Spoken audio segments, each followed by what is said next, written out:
हर बुराई से बचाता है रज़ा का मसलक और राह जन्नत की दिखाता है रज़ा का मसलक। कौन गुस्ताखे नबी, कौन है आशिक उनका, कौन गुस्ताखे नबी, कौन है आशिक उनका, सारी दुनिया को बताता है रज़ा का मसलक। जिंदाबाद, नारे तकबीर, नारे तकबीर, नारे रिसालत, अज़मते वालिदैन कॉन्फ्रेंस। बहुत अच्छा, जिंदाबाद जिंदाबाद, बहुत अच्छा, माशाअल्लाह। अच्छा नहीं लग रहा पीछे आप? वाह, सारी दुनिया को बताता है रज़ा का मसलक। और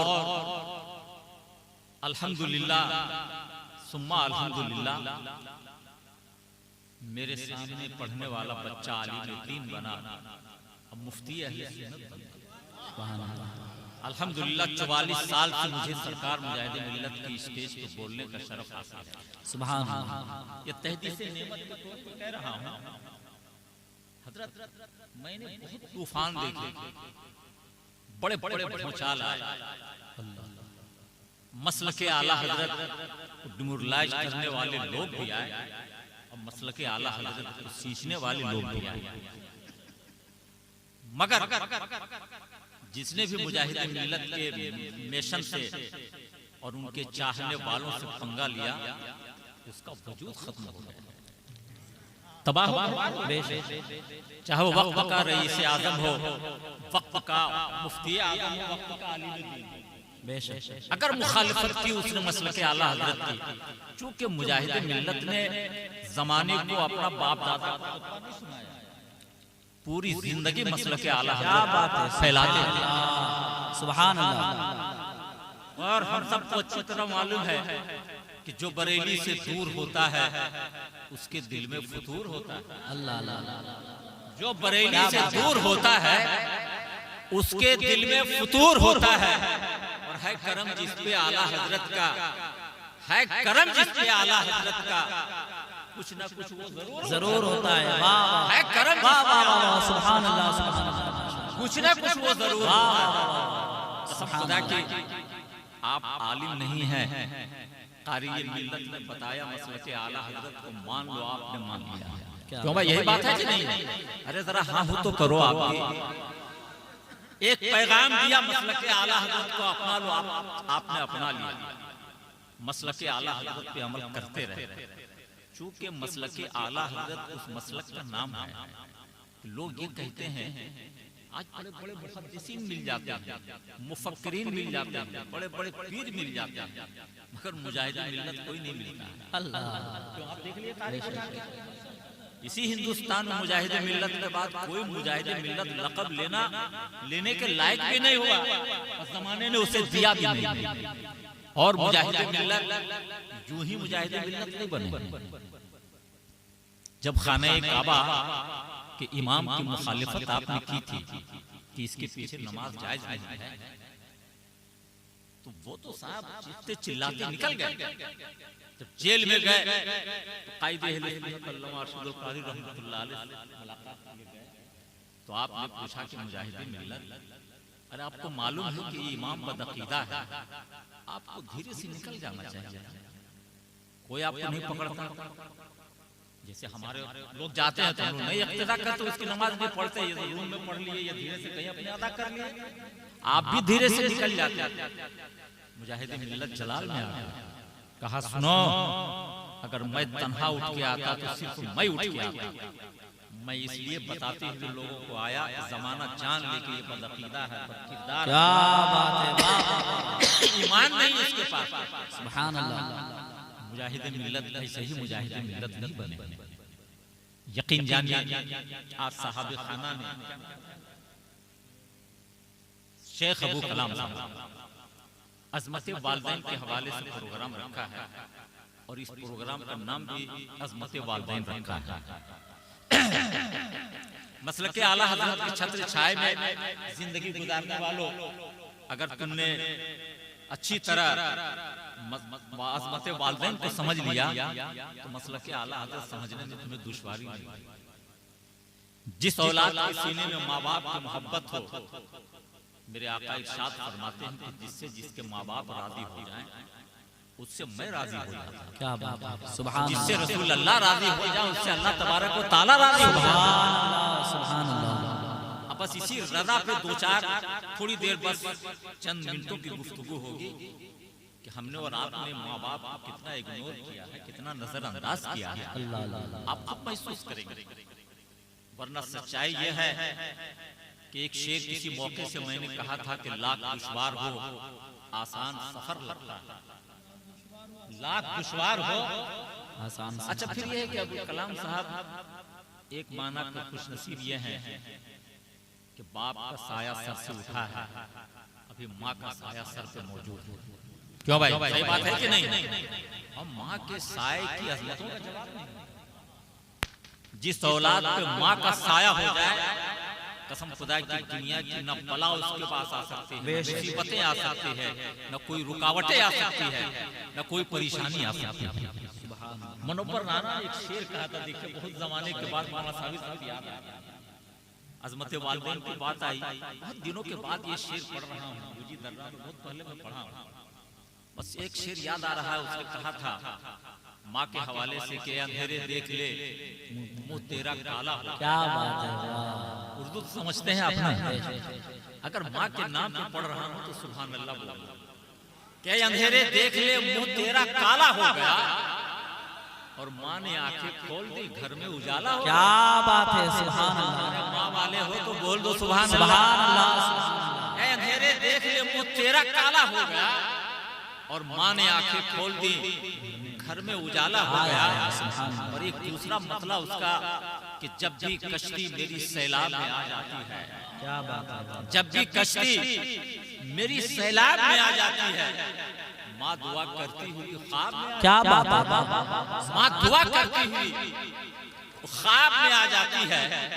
और एक शेर माँ की अजमतों, और कभी कभी जब माँ गुस्से में आती है और बच्चा मानता नहीं है या जिद पे उतर आता है, देखो उसने कैसी मंजर कशी की है। आप तो अदीब आदमी, बहुत बड़े शायर हैं, अल्हम्दुलिल्लाह, अल्लाह ताला और आपके इल्म में बरकतें अता फरमाए। देखिए क्या नक्शा उसने पेश किया है कि इस तरह मेरे गुनाहों को वो धो देती है, क्या बात है, वाह वाह वाह। इस तरह मेरे गुनाहों को वो धो देती है। माँ बहुत गुस्से में होती है तो रो देती है। क्या बात है, वाह वाह वाह। हाय हाय, माँ बहुत गुस्से में होती है तो रो देती है। मुसलमानों, अज़मत वालिदैन को समझने की जरूरत है। जो औलाद अपने माँ बाप को राजी कर लेगा, अगर इबादतें भी कम होंगी, रियाजतें भी कम होंगी, तो यकीन जानो माँ बाप की दुआएं सब बेड़ा पार कराएंगी। इसलिए कि रब की रहमतों को करीब लाने के लिए हुक्म ये नहीं है कि तुम पीर साहब का पैर पोछो, हुक्म ये है कि माँ बाप को राजी करा। जिसने माँ बाप को राजी कर लिया, कसम खुदा की उससे अल्लाह उसके रसूल भी राजी हो जाते हैं। बेशक, सुभान अल्लाह। और आज हमारा जो वतीरा बन चुका है, हमने माँ बाप को नजरअंदाज कर दिया है, ये कामयाबी की जमानत नहीं है। चंद सिक्के कमाने लग जाते हैं, कुछ पैसे हाथ में आ गए तो माँ बाप को हम फरामोश कर जाते हैं। मगर एक बात याद रखिएगा, बीवी औलाद एक ऐसी चीज है, आप पूरी जिंदगी भर उनके लिए करते रहो, मगर शायद वो खुशी वो नहीं दे पाएंगे जो माँ बाप तुम्हें दे देते। क्या बात है, अगर उनके लिए सोना चांदी तुम लेके आओ, अरे माँ के लिए प्लास्टिक का सामान लाके दे दो, माँ तुम्हें दुआएं देने लगे। अब बीवी के लिए तुम किलो भर सोना लेके आओ, मगर हाथ उठा के दुआ नहीं देती है, अब थोड़ी बहुत बलाएं ले ली, खुश हो, इतना ही तक रहता है। मगर माँ बाप की खुशियों का जवाब नहीं होता है। इसलिए हमें समझने की जरूरत है, माँ दुनिया की वजीब नेमत है कि अगर ये इसी दुनिया में चाहो तो तुम जहन्नम भी हासिल कर लो, जन्नत भी हासिल कर लो। इसलिए कि माँ बाप दुआ दे दे तो तुम जन्नती हो जाओ, वो अगर बद्दुआ कर दे तो तेरी सारी इबादतें बेकार हैं, जहन्नमी हो जाओ। इनकी अजमत को समझने की जरूरत है। बूढ़े माँ बाप के सामने बैठा करो, कभी कभी उनकी बातों को सुना करो, उनके जज्बात को देखो, उनकी ख्वाहिश का एहतराम करो। अगर आपने ये कर लिया तो आने वाले वक्तों में तुम्हारा बुढ़ापा बड़ा शानदार गुजरेगा। इसलिए जो इंसान अपने माँ बाप का ख्याल रखे, यकीनन परवरदिगार आलम उसे कभी मुहताज नहीं होने देता।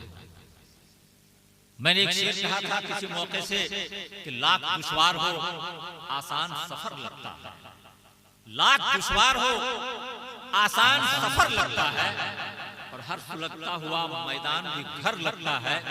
तो मुझको सीने से लगा लेते हैं मेरे दुश्मन, सब मेरी माँ की दुआओं का असर लगता है। जिंदाबाद जिंदाबाद, दुआओं का असर लगता है। लाख दुश्वार हो आसान सफर लगता है। तो यकीनन माँ बाप की अजमतों को समझो और उनके किरदार और कैरेक्टर और उनकी दुआएं लेने के लिए आपके अंदर अगर वो जज्बा पैदा हो जाए तो याद रख लेना, कभी दौलत पे गुरूर ना करना, अपने इल्म पे गुरूर ना करना, कभी अपनी सेहत पे गुरूर ना करना। माँ बाप आ जाए तो खड़े होकर उनका एहतराम करना।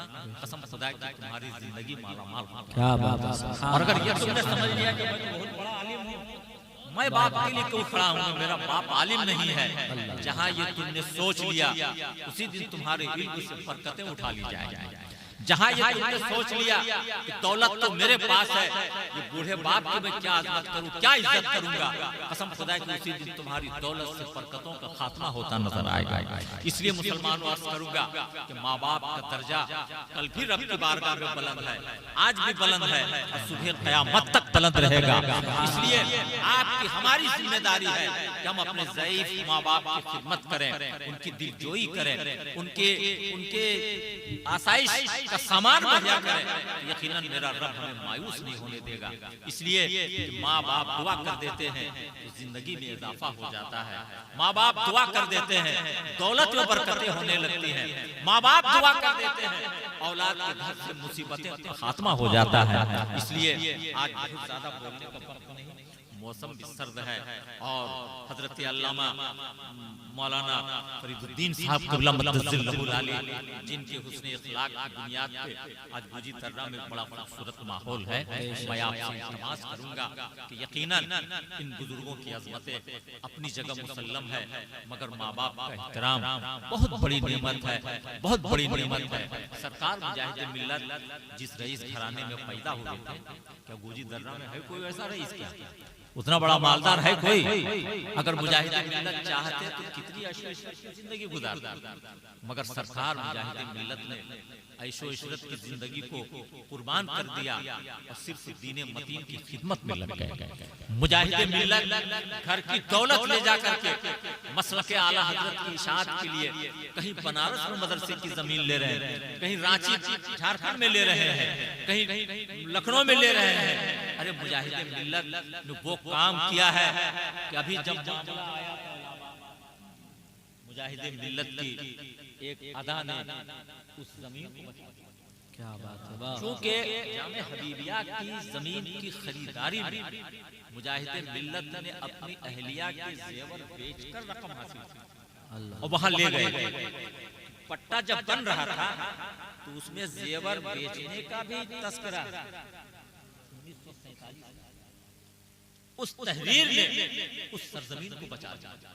इसलिए मुसलमानों बस मुजाहिद मिल्लत को आइडियल बना लो, मरकज है हमारा हुजूर हबीब मिल्लत की रहनुमाई में जो हमें कारी मिल्लत का जिंदा रहने का सलीका दिया, जो अदब सिखाया है, आप उस पे अमल पैरा हो जाओ, इंशाअल्लाह ताला जिंदगी हर मोड़ पर कामयाब रहेगी। दूसरी बात ये है, एक बात और अर्ज करता चलो, हजरत मुफ्ती साबिर साहब भी हैं, हजरत भी हैं।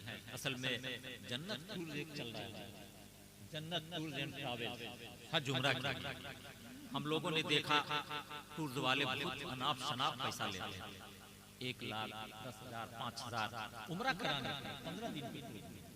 अल्हम्दुलिल्लाह ये टूर है बरेली शरीफ का और अपने सुन्नी टूर है, हम लोग उससे मुंसलिक भी हैं। माशाअल्लाह बड़े बाइखलाक लोग, बहुत खिदमत गुजार लोग।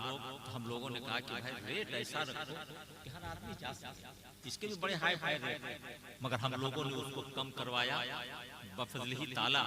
कि जब तक आप 2025 ना आ जाए, इस 24 के अंदर 70,000 रुपये में उम्रा, हज, टिकट, होटल शानदार, खाना पीना तीनों वक्त, लॉन्ड्री और तमाम रहाइश का सारा इंतजाम, मगर 2025 में यही आपका 75,000 हो जाएगा। इसलिए मैं तो यहाँ रहता नहीं हूँ, मगर मैं हजरत अल्लामा मुफ्ती हजरत अल्लामा फरीदुद्दीन साहब की बिला से गुजारिश करूंगा, आप चाहे तो हजरत से रब्ता कर लें, हमारे मुफ्ती साबिर साहब से रब्ता कर लें, इंशाअल्लाह ताला पूरी गारंटी के साथ। इसलिए अगर आप जाना चाहें हजरत से रब्ता करें, इंशाअल्लाह रहमान सलीके से उलमाए अहले सुन्नत की निगरानी में तमाम काम किए जाते हैं, खाने पीने का बड़ा एहतमाम किया जाता है, सफर की तमाम सहूलतें उसमें दी जाती है। मैं आपसे इल्तिमास करूंगा, अगर रब ने चाहा तो कभी मदीना शरीफ, कभी मक्के शरीफ भी, अरे ये दौलत तो आनी जानी लगी रही है, ये तो खत्म हो जाएगी, मगर कभी परवरदिगार आलम की बारगाह में हाजिर हो जाओ, तो प्यारे आका सल्लल्लाहु अलैहि वसल्लम के सुनहरी जालियों से जब लिपट जाओगे और जब वहां जाकर के वहां की फिजाओं में डूब जाओगे, तो यकीन जान लो जो पैसे तुम्हारे खर्च होंगे वो तमाम वसूल हो जाएंगे, और आप ये महसूस करोगे कि हमने आने में देर क्यों करती है। लिहाजा अगर जरूरत आप महसूस करें, हजरत से राब्ता करें। मैं इन्हीं जुमलों के साथ रुखसत हो रहा हूँ, इन शेरों के साथ रुखसत हो रहा हूँ कि सुन्नते सरकार से यूं जीवन सजाना चाहिए, सुन्नते सरकार से यूं जीवन सजाना चाहिए, जिंदगी भर दूसरों के काम आना चाहिए, जिंदगी भर दूसरों के काम आना चाहिए, और रोटियां खाकर रजा की बक रहा है जो खिलाफ, रोटियां खाकर रजा की बक रहा है जो खिलाफ, चुल्लू भर पानी में उसको डूब जाए, क्या बात है, वाह, चुल्लू भर पानी में उसको डूब जाए, रोटियां खाकर रजा की बक रहा है जो खिलाफ, चुल्लू भर पानी में उसको डूब जाना चाहिए। अगर दुआएं आपकी होती नहीं है अगर कबूल, आला हजरत ने कहा अजमेर जाना चाहिए। क्या बात है, वाह।